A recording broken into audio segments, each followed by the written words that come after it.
Hi everyone, welcome back to the Fargo Dome. NDSU now 3-0 on the season after a 66-7 win over Prairie View A&M. Along with Jeff Kolpack, I'm Izzo. Jeff, the Bison did exactly what they wanted to do, a statement win, a totally dominant day on offense, nearly 600 yards of offense, a lot of it through the air, which is completely different than just go back 2 years ago with this team. Remember Montana State when I think do. they had 3 completions? What a different passing attack. Yeah. And I think one of the most improved groups in this team since last year is in the receiving core as a whole. And Zach Vra, I think he's now the go-to guy with Ryan Smith still battling that hamstring. He could have gone today, but they rested him. I think Vrod showed that he's the guy right now. He's big.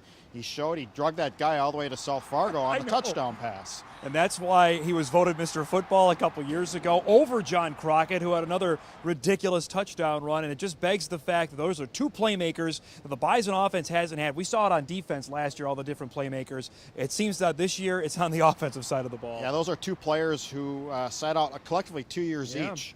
Vra for injuries and Crockett for grades. Yep. And I just think the offensive coordinator, the winner in all this is Brent Vigan. The offensive coordinator just has more options to deal with. You got an older quarterback, experienced quarterback in Jensen, and combined with Carson Wentz, I believe they were 23 of 25 today. It's unbelievable. Now, the Bison defense has only allowed 14 points through 3 games. Granted, that's against 2 overmatched FCS opponents, and you throw Colorado State in there. Are they even better than what they were last year? I don't know. We'll find out, I guess, with Northern Iowa and Youngstown the next 2 weeks.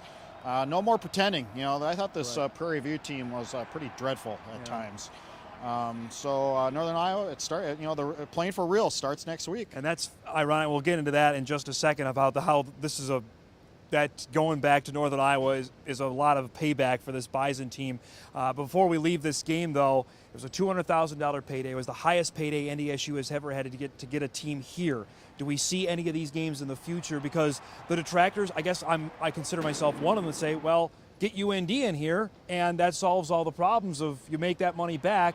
But until that happens, NDSU is going to probably have more of these games to come. Didn't you read my column? I know. You know, there are a little too much bad feelings. I think it takes a generation to get through it. Well, Nebraska hung 35 on Idaho State in the first quarter today.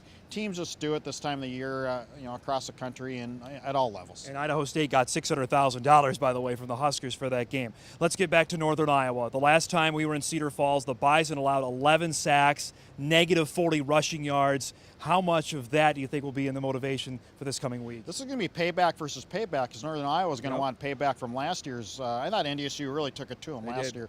So NDSU will want payback from 2 years ago in its conference opener. So I guess which payback is more is greater. And that's curious too, because as we tape this, of course, Northern Iowa is getting set to play Youngstown State, so their whole mood could be affected on how that game goes with the Penguins tonight. Well, if Northern Iowa does not win tonight, it's going to be a tough road. If they win tonight and beat Youngstown, and then NDSU coming in, they're right back in the hunt. From our pregame show, you picked South Dakota State to beat Indiana State. Zach Zenner goes for 273 again. And here are the Jacks sitting at 3-1. Are they back? They are back. I told you in pregame they were back. And their defense, I said I was tired of underestimating them. They're back. They're 1-0 in the league, and obviously the rest of the conference schedule to come. But, boy, they made a statement here today in Terre Haute. As did the Bison, outscored their first 3 opponents, 140-14. But the road begins next week at Northern Iowa. For Jeff Kolpack, I'm Izzo, Mr. Hole-in-One himself. Did I mention that already? I made sure I got it in on the postgame show. The 24-hour celebrating period is over here from the Fargo Dome.